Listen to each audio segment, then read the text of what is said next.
Hi guys, welcome back to my channel. Guys, আপনারা সব কেমন আছেন? আমি খুবই ভালো আছি। সো গাইস, আজকে আমি আসলাম, আমার একটা ভাগনার পরীক্ষা, তো মাধ্যমিক পরীক্ষা, সেই হিসেবে আসলাম।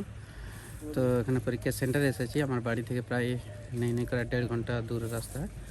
সো এসে দেখলাম আরও স্কুলের আমি হয়তো ভিডিও বা ফুটেজ ছাড়বো। সো আমি একটু আসলাম, এসে দেখলাম একটা বাগান বাড়ি আছে। তো আপনাদেরকে এই বাগান বাড়িটা আমি শেয়ার করি। এটা হচ্ছে আমাদের সেই বাগান বাড়ি। এটা হচ্ছে প্রায় পুরোটা হচ্ছে আমের বাগান, পুরো সব আম গাছ। সো এগুলো হচ্ছে আমাদের এখানকার এক গাঁওয়ালি ছাগল, দেখতেই পাচ্ছেন। অ্যাকচুয়ালি এগুলো বলার উপেক্ষা রাখেনি, সব কিছুই গায়ের মধ্যে হয়। এই যে সামনে চাষের জমি দেখতে পাচ্ছেন, এটা হচ্ছে একটা পরীক্ষা সেন্টারের সামনে একটা বাগান আছে, গার্ডেন দেখলাম। তো আমি ভাবলাম দেখি এটা আমার বন্ধুদেরকে একটু শেয়ার করি। সো চলো গাইস, আমি আরও কিছু দেখানোর চেষ্টা করব।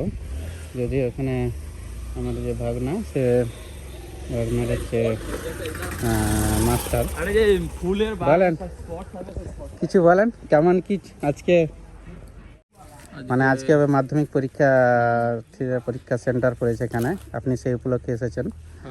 আপনার স্টুডেন্ট কত স্যার? আমাদের স্টুডেন্ট আছে ধরুন না, ওই 11-12 জনের মতো আছে 12 জন আমাদের সেন্টার থেকে।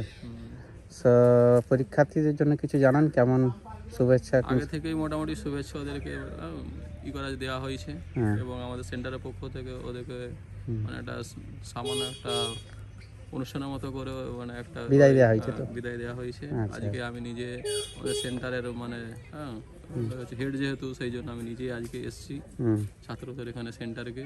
তাই এই যে সুন্দর সুন্দর বাগান, এখানকে আমি আর মামা আরও আছে, সবাই এসেছি ঘুরতে। সো ইনি হচ্ছেন আমাদের খুব ভালো একজন টিচার, এবং ভালো পড়াশোনা করায়, এবং রেজাল্টের দিক থেকে অনেকটাই ভালো আছে। রেজাল্ট তো আপনার আগের বছরের ছাত্রদের কিরকম রেজাল্ট হয়েছিল? আগের বছর মানে খুবই ভালো রেজাল্ট হয়েছে। সো সেই জন্য আরেকজন এসছে, মানে আমাদের স্টুডেন্টের হচ্ছে দাদা এসছে। আচ্ছা দাদা, তো তো আপনার কে ভাই না দিদি না কোন? বোন আছে। তো বোন কিরকম কি পড়াশোনা করে? পড়াশোনা করেছে, মোটামুটি যথেষ্ট প্রিপারেশন নিয়েছে। আচ্ছা। এবারে দেখা যাক, টেস্টে তো ভালো রেজাল্ট অবশ্যই। ভাই খুবই ভালো, এবং আসছে বোনেদেরকে সেন্টারে দেখাতে এসেছে। সব কিছু সাহস, একটা পরীক্ষার্থীর মনের মধ্যে অনেকটা ভয় থাকে, তার লাইফের ফার্স্ট স্টেজ। তো সেই জায়গা থেকে একটা গার্জেন, একটা দাদা কিংবা ভাই কিংবা বাবা যদি আসে, তাদের মনের মধ্যে একটা সাহস থাকে। সো ওকে গাইস, পরে আমি আরও দেখাচ্ছি কিছু সিন, সেটা স্কুল থেকে শুরু করে রোড, এবং আরও পরবর্তী যে যাত্রা, খাওয়া দাওয়া থেকে শুরু করে একটু যেটা। ওকে, বাই বন্ধুরা।